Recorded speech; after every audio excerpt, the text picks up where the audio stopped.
संदीप सिंह मेरे पास ये मूवी लेके आए थे एज एन एक्टर और धीरे धीरे ऐसा इत्तेफाक होता गया। शायद सावरकर जी की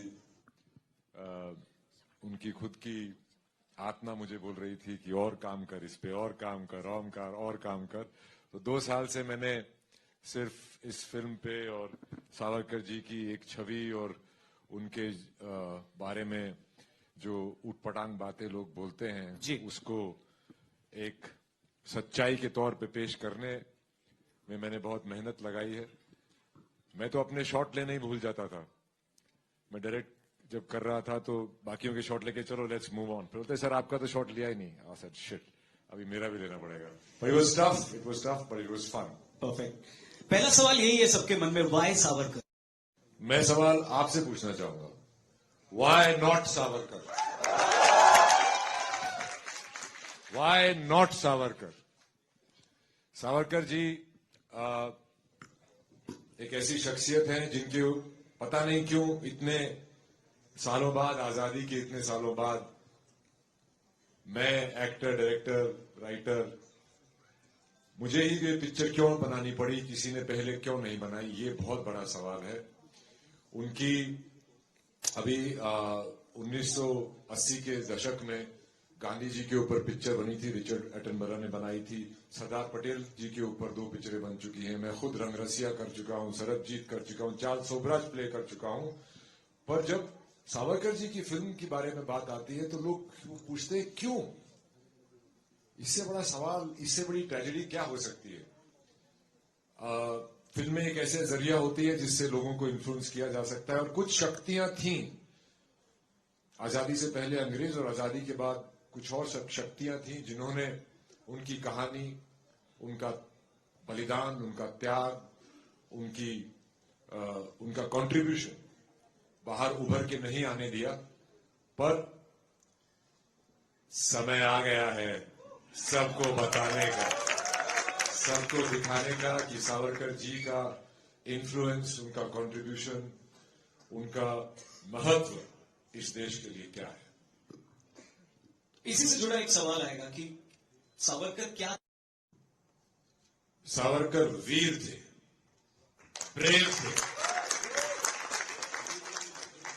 सावरकर जी कावर्ड नहीं थे, कायर नहीं थे। यही मैंने जब मैंने एज ए बतौर एक्टर उनके बारे में स्टडी किया तो साम दाम दंड भेद लगाने वाले एक बहुत ही इंटेलेक्चुअल जायंट थे, जिन्होंने हजारों कविताएं, नाटक, कविताएं उन्होंने जेल में रह के लिखी। वो दीवारों पे कविताएं लिखते थे, उसको याद कर लेते थे और वो वेट करते थे कि कब कोई गलती हो जाए और जेलर आके दीवारों को फिर पेंट से पोत दे ताकि मेरे लिए स्लेट क्लीन हो जाए और मैं और कहानियां लिखूं और कविताएं लिखूं। सागरा प्राण कर मरला।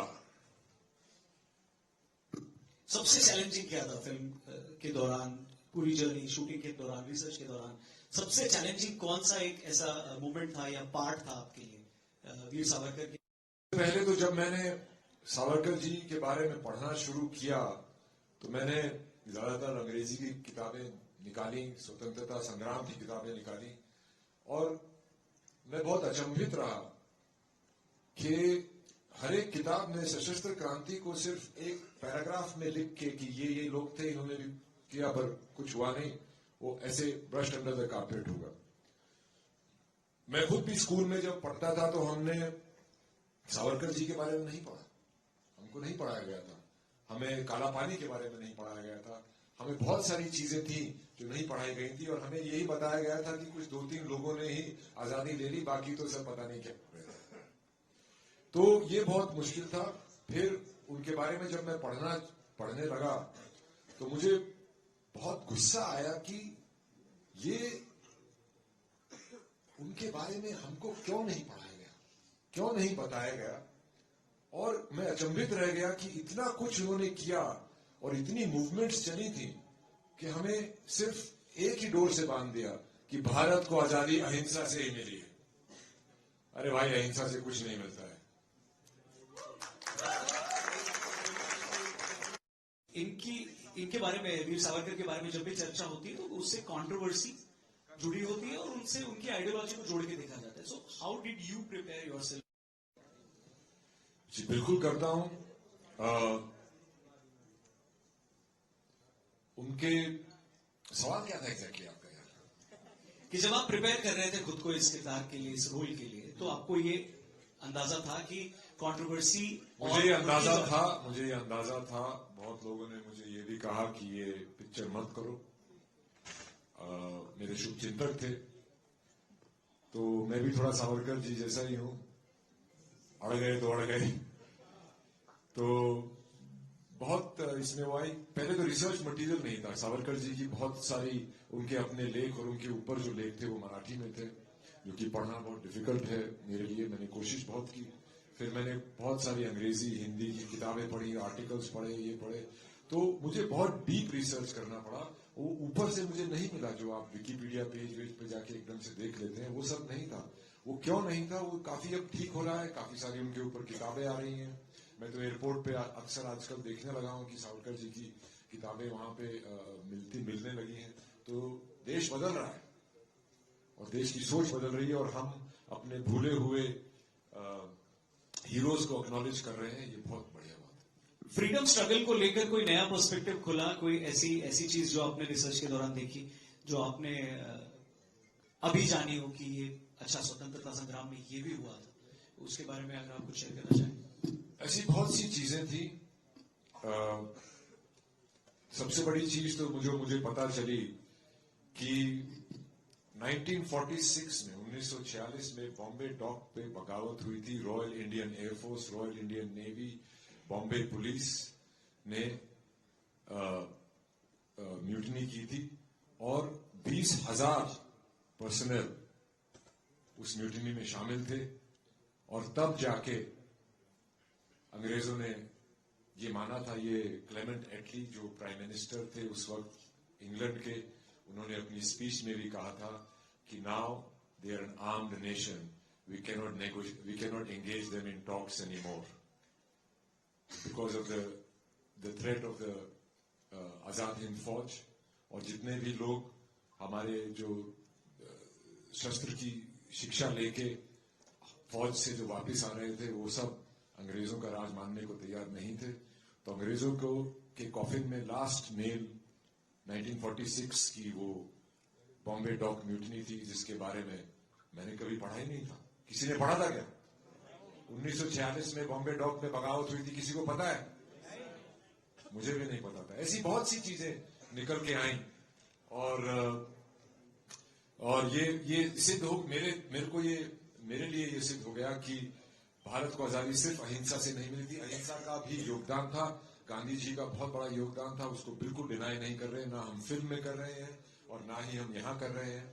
पर सावरकर जी का जो योगदान था वो क्या था, उसको हमने थोड़ा और डिटेल में दिखाया है. Thank you Randeep, thank you very much. मैं स्टेज पे फिल्म के प्लीज वेरी मच. और आप लोग साथ में एक ही फ्लाइट में आएंगे? नहीं, क्योंकि ये जानना बहुत जरूरी है. अगर हम पहले आगे होते तो हम पहले बात कर लेते इससे. Thank you and welcome. और एक बार फिल्म प्रोड्यूस करने के पीछे क्या थॉट था? संदीप, अगर आप आंसर करना चाहें, क्या मेन कारण था, पहला जरिया, वो उसकी क्या सोच थी फिल्म को प्रोड्यूस करने के पीछे? नहीं, जब मैंने सोचा कि फिल्में बनानी है तभी मैंने सोच लिया था. इसलिए मेरी कंपनी का नाम लेजेंड स्टूडियो है और वो यही फिल्में बनाएगी और बनाती रही है जो लेजेंडरी फिगर्स हैं. तो चाहे इसके पहले वो अलीगढ़ हो या सरबजीत हो या झुंड हो या पीएम मोदी हो या अटल जी फिल्म हो या सफेद हो और अब सावरकर. पर सावरकर 2018 से मैं सोच रहा था, पर जिससे भी मैं पूछता था कि मुझे ये फिल्म बनानी है तो वो लोग बोलते थे बेटा मरोगे तुम. कोई साथ नहीं देगा. और ये बात सच थी कि 2018 से लेके 2021 तक ना मुझे फाइनेंसर मिलते थे, ना स्टूडियो. लिखने के लिए भी लोग तैयार नहीं होते थे ये फिल्म, क्योंकि लोगों के अंदर एक भय था और वो परसेप्शन क्रिएट कर दिया गया है माइंड में सावरकर जी के बारे में, जो कि बिल्कुल गलत था और गलत रहेगा. और अब शायद इस फिल्म के जरिए काफी कुछ क्लियर हो जाएगा. तो 2021 में मुझे याद है वो दिन बहुत ही स्पेशल दिन है। 15 अगस्त का दिन था जब मैंने रणदीप हुडा को मैसेज भेजा, और 16 अगस्त से मेरे पास जो चीजें सावरकर जी के बारे में हमें नहीं पता थी वो रणदीप ने भेजना शुरू कर दिया था, और उसी जरिए फिर रणदीप ने लिखना भी शुरू किया फिल्म को, उसके बाद डायरेक्शन भी किया, उसके बाद सब कुछ किया। मतलब रणदीप यहाँ पे ऐसे बैठे हैं, नॉर्मल लग रहे हैं, लेकिन रणदीप दिन भर अब एक ब्लैक स्टूडियो में बैठे थे, कभी डीआई में, कभी साउंड में, कभी बैकग्राउंड में, कभी डबिंग में। बट एक बात मैं आज कहना चाहूंगा कि बॉलीवुड का कोई भी एक्टर ये रोल कभी नहीं करता, हिम्मत ही नहीं होती। तो ये फिल्म बनने का सबसे बड़ा कारण ही रणदीप हुडा है, क्योंकि रणदीप हुडा ने जब हाँ कहा तब हमें पहला पैसा मिलना शुरू हुआ और ये फिल्म बनी। So thank you Randeep, God bless you. Thank you for bringing it. Okay, आपसे मैं पूछना चाहूंगा योगेश कि आपके हिसाब से ये फिल्म क्या है? एक तो ये है कि बहुत सारी चीजें क्लियर होंगी वीर सावरकर के बारे में, उसके अलावा भी कई सारी चीजें होंगी। कोई एक पॉइंट अगर आप शेयर करना चाहें। ये यूथ को इंस्पिरेशन करने का काम करेगी। सबसे बड़ी बात ये है, जब हम छोटे थे हमने देखा था कि दीवारों पे भगत सिंह, चंद्रशेखर आजाद, बहुत बड़े क्रांतिकारियों के फोटो होते थे, बट आज के टाइम में वो चीजें कम हो गई हैं। और आज के टाइम में जब इस सावरकर जी की मूवी आएगी तो लोग थिएटर में जाएंगे। उनमें लास्ट मूवी जो मैंने देखी थी लेजेंड ऑफ भगत सिंह थी या मणिकर्णिका थी, फ्रीडम फाइटर पे, उसके बाद कोई मूवी नहीं है। तो ये 20 साल बाद या 7-8 साल बाद कोई फ्रीडम फाइटर पे मूवी आ रही है तो ये बहुत बड़ी बात है और ये एक बड़ा अचीवमेंट है। और मेरा एक पर्सनल कनेक्शन है इस मूवी के साथ। मेरे दादाजी great grandfather was a freedom fighter, तो उन्होंने काफी बार वो जेल में गए हैं ड्यूरिंग द स्ट्रगल, इस फ्रीडम स्ट्रगल के टाइम पे। जब रणदीप भाई ने मेरे को कहा कि भाई हम ऐसे ऐसे कर रहे हैं, तो उन्होंने पूछा कि भाई स्टोरी सुनोगे? मैंने कहा नहीं। बोला क्यों? मैंने कहा अगर मैं सुनूंगा तो भी आप चेंज नहीं करोगे इसे। तो उन्होंने बोला कि ब्लाइंड खेलोगे? मैंने कहा हाँ जी ब्लाइंड खेलेंगे। मुझे आपकी आर्ट पे, आपकी क्राफ्ट पे, आपके पैशन पे, उस चीज पे भरोसा है। और मैं नया हूं इस इंडस्ट्री में, तो मैं रणदीप भाई को गाइड नहीं कर सकता, बल्कि इनका ज्यादा एक्सपीरियंस है, ज्यादा तजुर्बा है। तो मेरी बैट रणदीप हुडा पर। Thank you very much.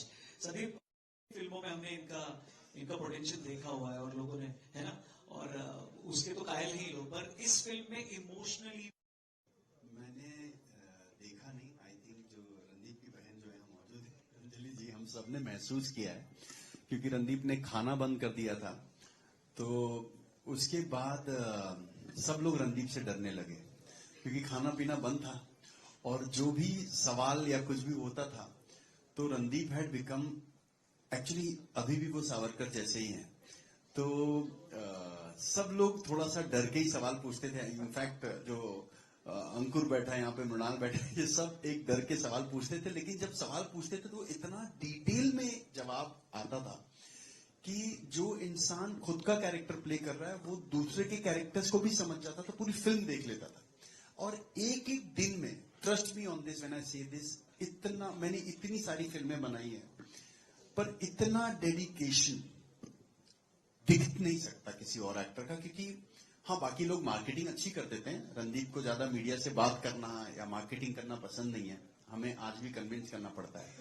पर ये फिल्म के लिए मुझे पता नहीं, मतलब वो बहुत लंबी चौड़ी बात है, पर आई थिंक उनके परिवार वाले भी, they have gone through a lot because of his health, and मुझे नहीं लगता कोई और ये कर सकता था। और वो रणदीप भी एक्सप्लेन करे तो बेहतर है कि रणदीप डाइट क्या थे, वो लोग कुछ भी नहीं खाते थे, क्या खाते थे? नहीं, मेरी सिस्टर अंजलि हुडा जो कि इसमें मैडम कामा प्ले कर रही है, उसका एक्टिंग डेब्यू है। तो मैं पहले भी जब मैंने 2 लफ्जों के लिए बहुत ज्यादा मसल पुट ऑन किया था या सरबजीत के लिए वेट लॉस किया था, तो she is a internal medicine doctor and so she looks after my health a lot. और इसमें मैं बीच में मेरी टांग भी टूट गई थी, तो बीच में वेट गेन दोबारा हो गया था, तो उसको दोबारा लूज करना और विद इन डेज उसमें डिफरेंस लाना, वो बहुत अंजलि ने मुझे बहुत हेल्प किया। बट वो एक हिस्सा होता है फिजिकल, जो कि आप एक रूटीन में बन के आप करने लग जाते हैं। और पर उससे ज्यादा सावरकर जी को समझना, सावरकर जी की सोच को समझना, उनको पढ़ना, उनके बारे में पढ़ना, उनके आसपास के जो लोगों की कहानियां थी वो सुनना, तो उनका जो एसेंस था, उनकी जो थॉट प्रोसेस थी, और वो समझना बहुत बहुत मेरे लिए अनिवार्य था, क्योंकि मैं डायरेक्ट भी कर रहा था। और उनको समझना कॉम्प्लिकेटेड भी है और बहुत सिंपल भी है। तो इट वाज थिंग, बिकॉज जैसे अगर उनकी हिंदुत्व की बात की जाए तो उन्होंने एक डेफिनेशन दी थी कि हमारी हिंदुस्तान की एक पॉलिटिकल आइडियोलॉजी होनी चाहिए स्वतंत्रता के अगेंस्ट उस वक्त, जिसका नाम उन्होंने दिया था हिंदुत्व, जिसमें उन्होंने बोला था कि किसी को हिंदुत्व शुरू में इतना समझ में नहीं आया तो उन्हें समझाना पड़ा कि हिंदू कौन है। तो सिंधु नदी से सिंधु सागर तक, इसमें विशाल देश में जो भी लोग रहते हैं, जो इसको अपनी पितृभूमि मतलब अपने पूर्वजों की जमीन मानते हैं, मातृभूमि मतलब यहाँ की संस्कृति, त्योहार, खान पान, वेशभूषा को अपना मानते हैं, वो हिंदू है।